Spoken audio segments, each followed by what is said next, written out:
Howdy. I have some waves. Can I get some waves? All right, we got a crowd here.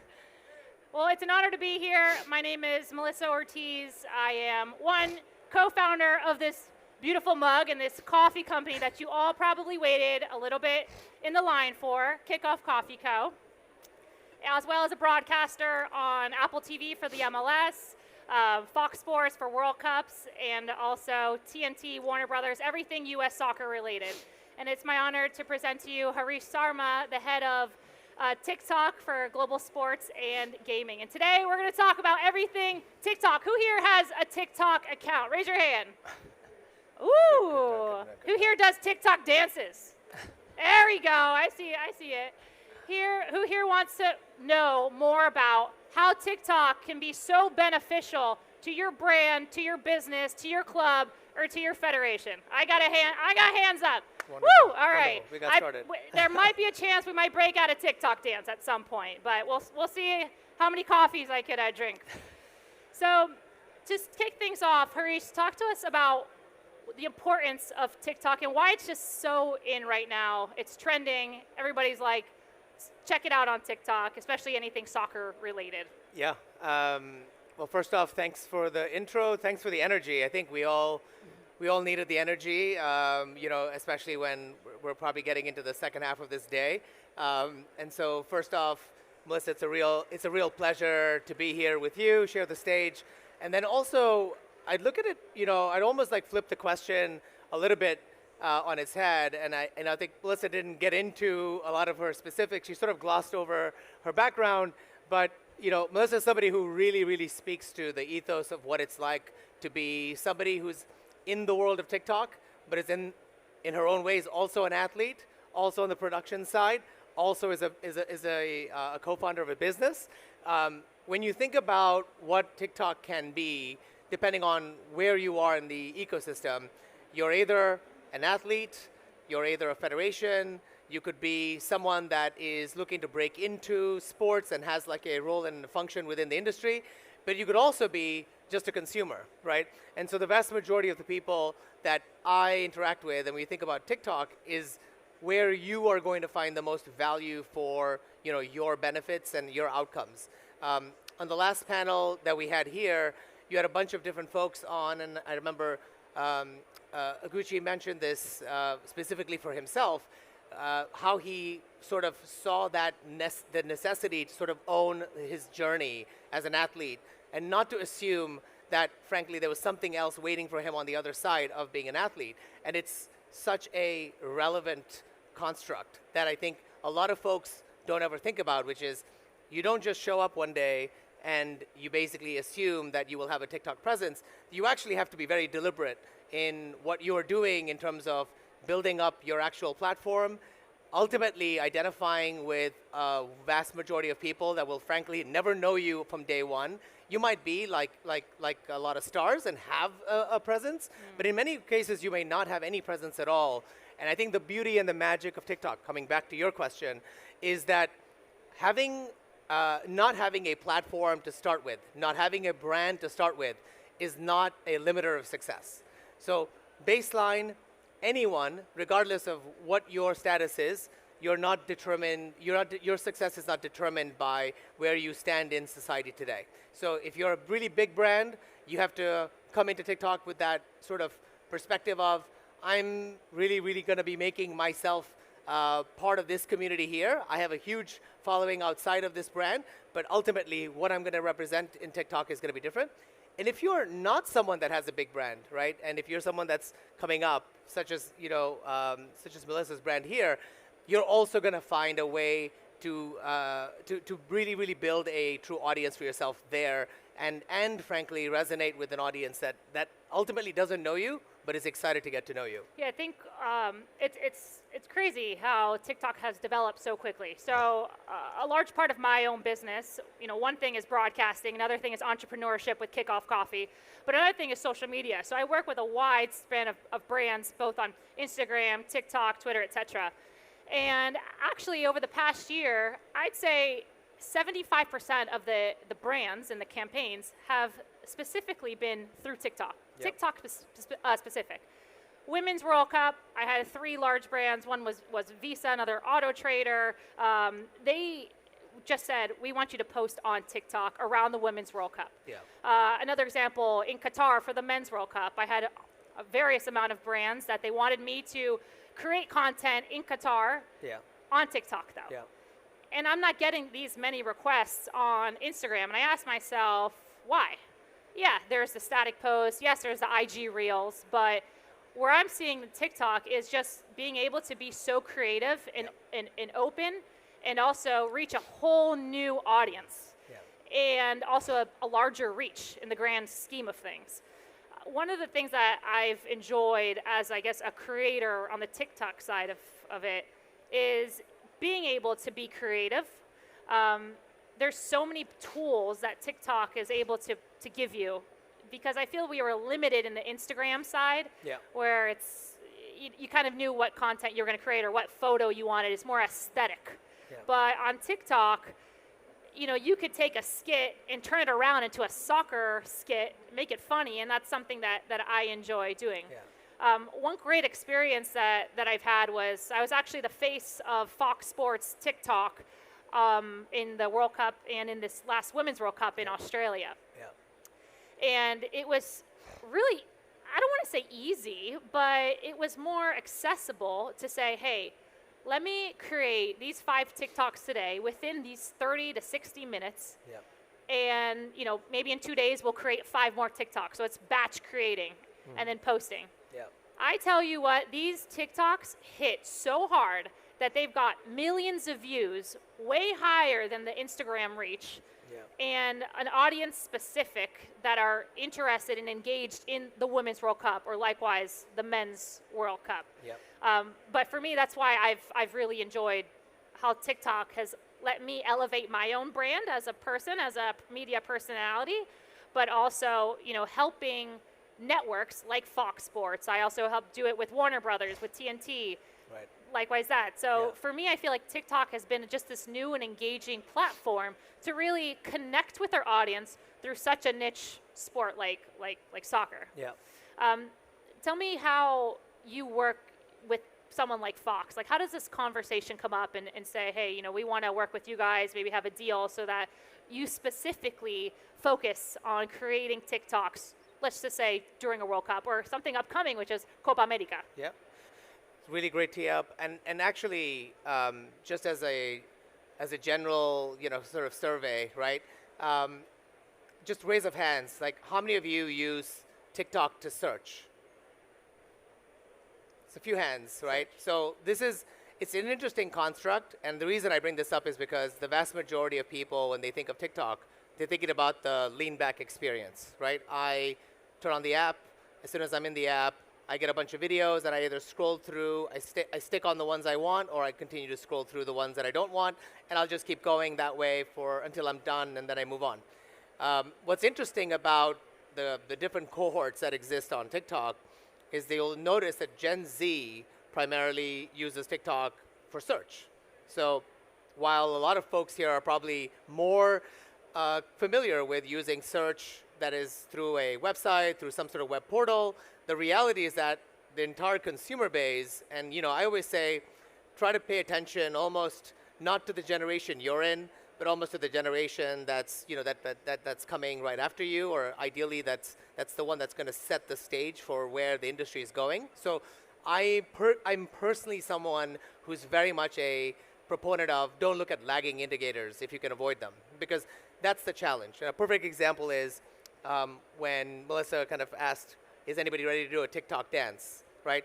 That's a perfect example of a lagging indicator. When you think about TikTok, a lot of people who are not familiar with the platform will think about dance and lip sync, which is something that's actually from a much different time. Arguably, anybody who's been on the app, who's spent a lot of time on the app, sees completely different content, almost doesn't see anything that's lip sync or dance, but the perception of it is tied to that. So similarly, you're likely going to think that search is sort of in the same place as it always was, but it actually is not in the same place anymore. So if you ask people who are in the Gen Z cohort and ask them what do they do and how do they actually use TikTok, you're going to learn a lot more about their behaviors.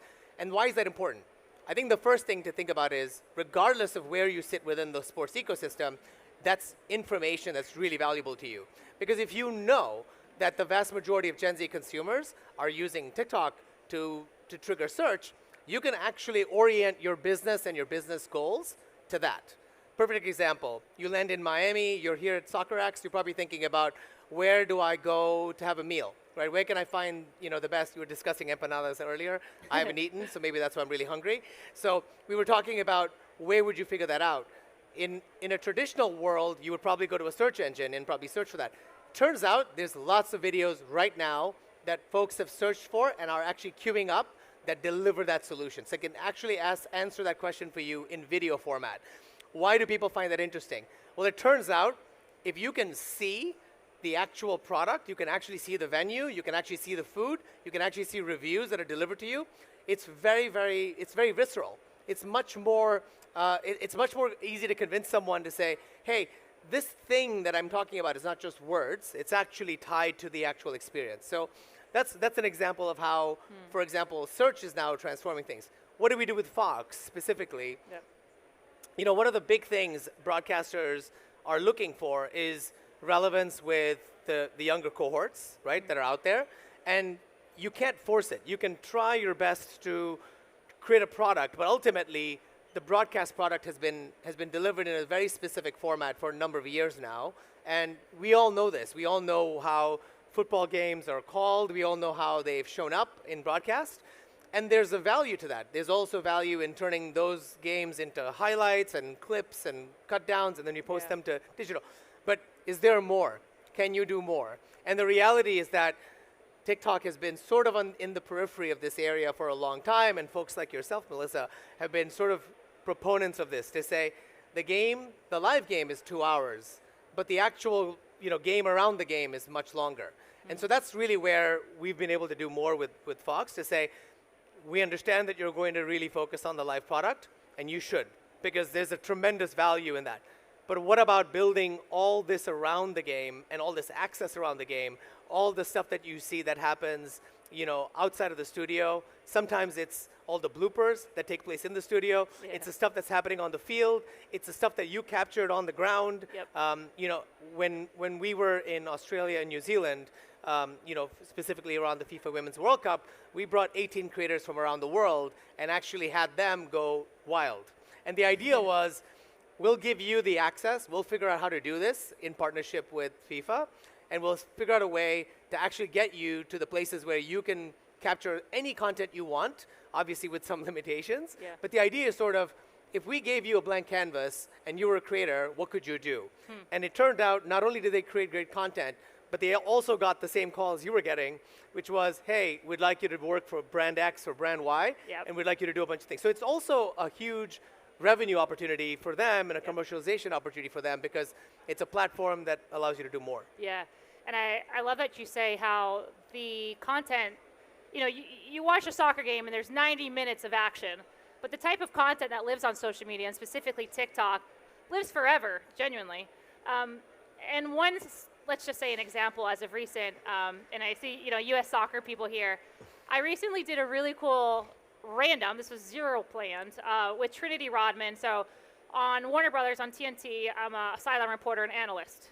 And she was about to warm up, and Trinity Rodman, do you guys know who Trinity Rodman is? She plays for the U.S. Women's National Team, baller. She loves TikTok. So she's just passing by, we know each other by now, and I'm like, yo, when are we gonna do a TikTok? Like, kind of joking. And she goes, let's do it. And I'm like, wait, right now? Like the game's gonna kick off, like you still have to warm up. She's like, no, let's do it. I'm like, all right. She's like, what do you want to do? And I'm like, oh God, I'm not prepared, And like Trinity is also like 10 years younger than me and like knows all the dances. So I'm like, crap, like she's really gonna age me quick. But then I remembered one, so really quickly I was like, oh, let's do this one. So we did this like just dance, not like a crazy dance, but something fun and quick. Next thing you know, Trinity Rodman scores a goal in this game, and guess what she does when she runs to celebrate? That exact dance as her celebration. So right away, I told the people at Warner Brothers, I said, hey, clip that, clip her celebration, clip her goal, the highlight, and let's post it. So that's what we did. We posted it that night. I edited it quickly with them. put it on Highlight Her, put it on their BR Football. Yeah. And it blew up. It got like 2 million views on TikTok, got 2 million views on Instagram as well. Like it just blew up. But it all generated from the idea of TikTok and what it created for us. Yeah. And that's just an example of how a soccer game isn't just a soccer game. It's the entertainment that evolves around it. Yep. Another really cool thing that I've learned through the app is you mentioned, Gooch talking about developing your own brand. So I played professional soccer for many years. I represented Colombia for 7 years, played in the Olympics, U20 World Cup, and when I stopped playing, I was like, what's next, right? So you have to kind of revolutionize yourself and find your identity. And I knocked on the door of ESPN Deportes here in Miami, and I said, all right, I'm ready. Who's ready to hire me?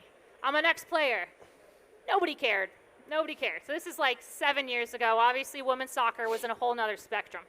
Yep. So I read this book called Crushing It by Gary Vaynerchuk, and it said, create your own content and don't give a hell about what anybody thinks. Yep. So I said, wow, you know what? I'm going to create my own content.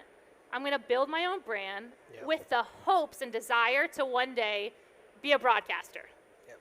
And I went reverse. I started creating my own content talking about the Premier League, FAWSL, NWSL, La Liga, you name it. I would do weekend previews or weekend recaps. I said, okay, what is my other strength that I could create content around? Mm-hmm. Drills. I'm a soccer player. Let's do drills. Fitness. Let's do that. Anything, you name it. And little by little, I created a brand for myself. And that's when someone from a network picked me up and started hiring me for television, for network. Yep.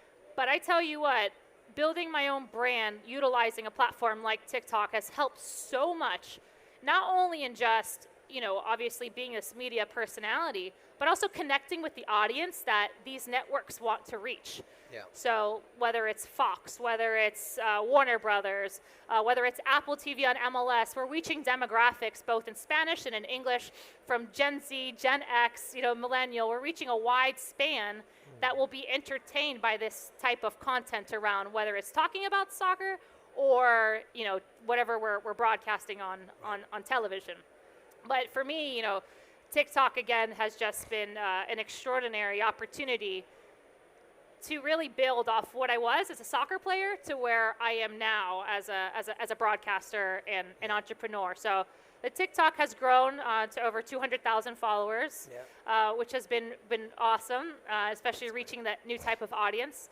And if you're wondering what other type of content, let's just say with Fox Sports at World Cups that we do, another example would be, this was really fun with U.S. Soccer. I did all their social media last year in Qatar for the Men's World Cup. And we would go to the training camps before, when they were training, and we would already have a plan to execute.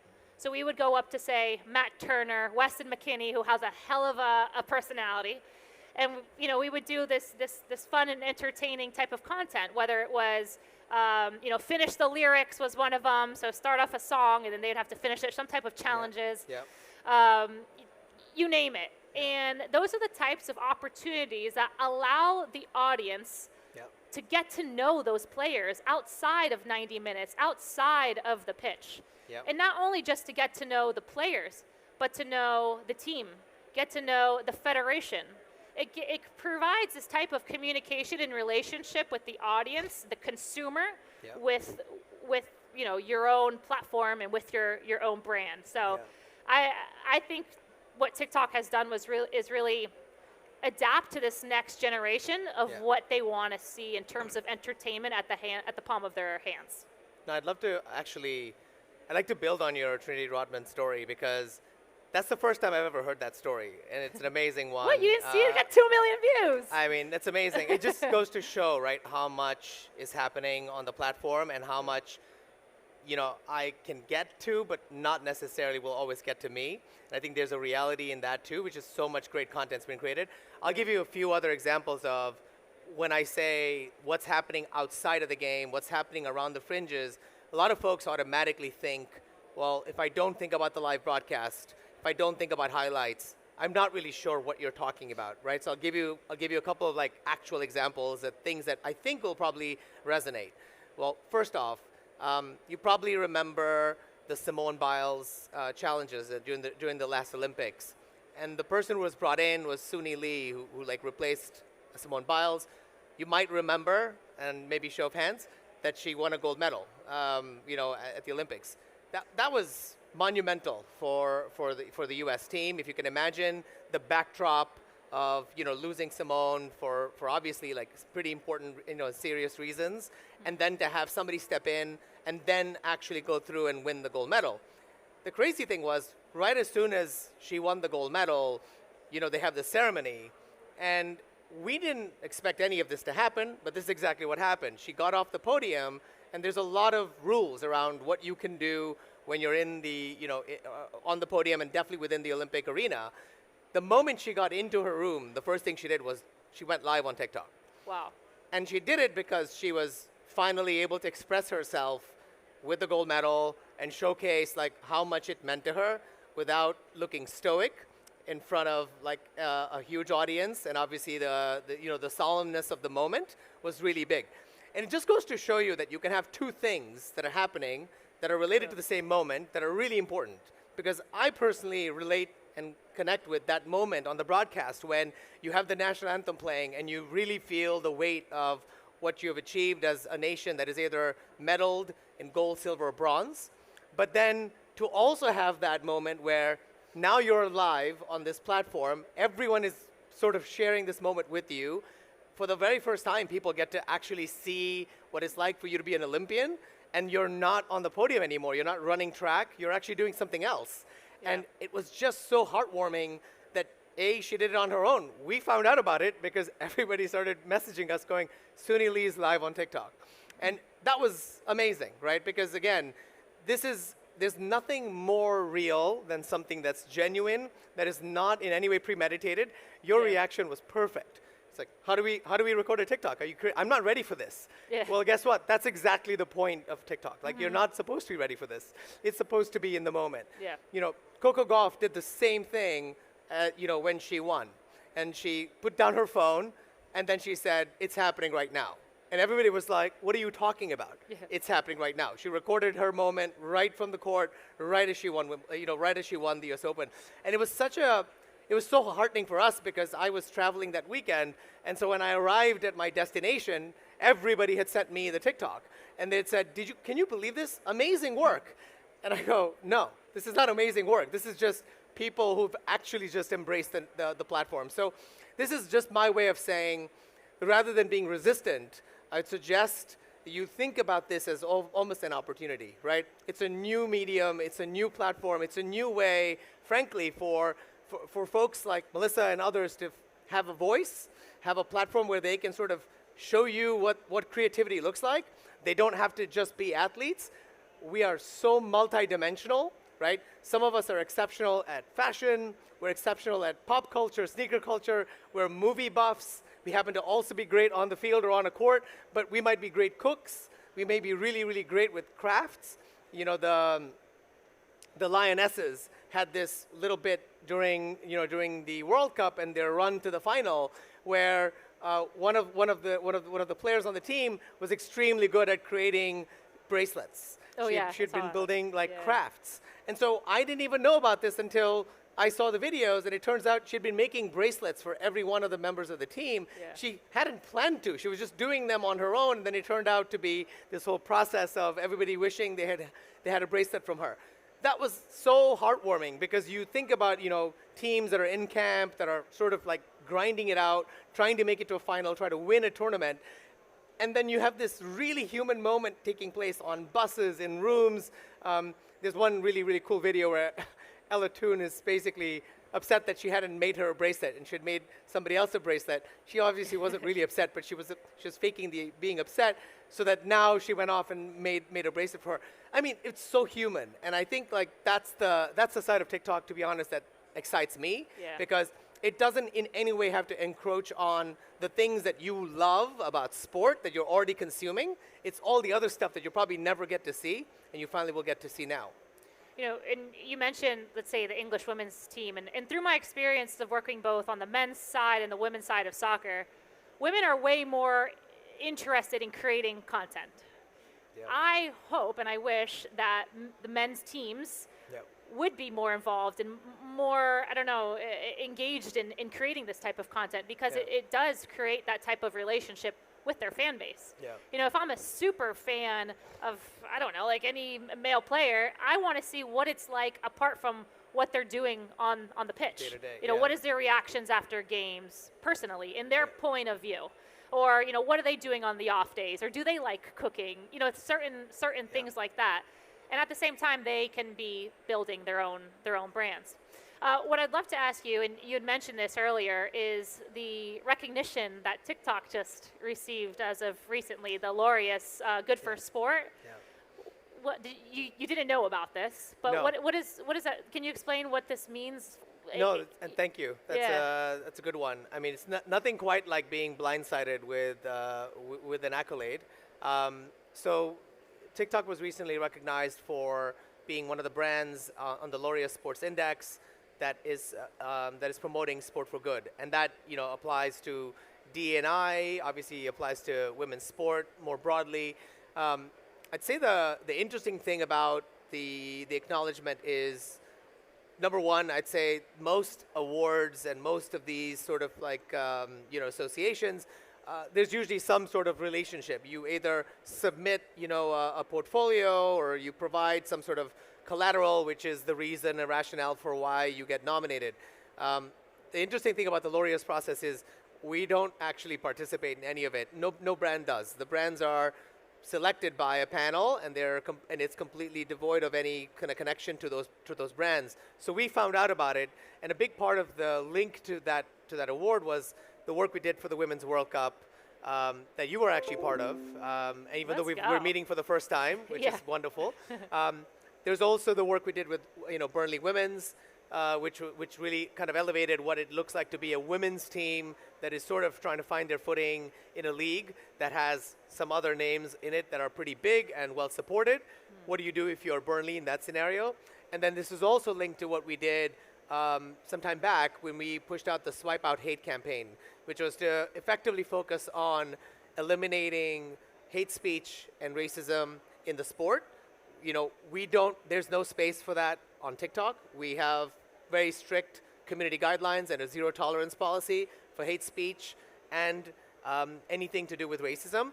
And so we just felt this was an amazing link in ethos, right? So we don't think this is too far from where we are. And so we pushed out what was known as, at that time, the Swipe Out Hate campaign. And we did it, as TikTok, and we were very front and center. We launched it, during the Euros, and we've continued it ever since. We brought it to, to Rugby Six Nations, and we brought it to other platforms as well. So that's a little bit of a tidbit as to what the background is there. That's awesome. Congrats on that. Thank you. Super well deserved. We're just running out of time now, so I thank you guys for tuning in to maybe a TikTok 101. But thank you all again. And also, since we're here, if you want to go check out and have more coffee, I did co-found Kickoff Coffee Co. Fernando Fiores amping it up. Thank you, Fernando. Yes. We co-founded Kickoff Coffee Co. just 2 years ago, the only coffee-specific, soccer-specific coffee brand on the market globally. We donate 10% of our coffee profits to soccer foundations around the world. So you're kicking it back, as we say. So, you start off your morning watching Premier League or European matches, do it with our coffee. We invite you to do that while you also give back to the community, drinking some specialty grade quality coffee. So thank you all again for having us, and enjoy the rest of the day. Thank you. Cheers. Cheers.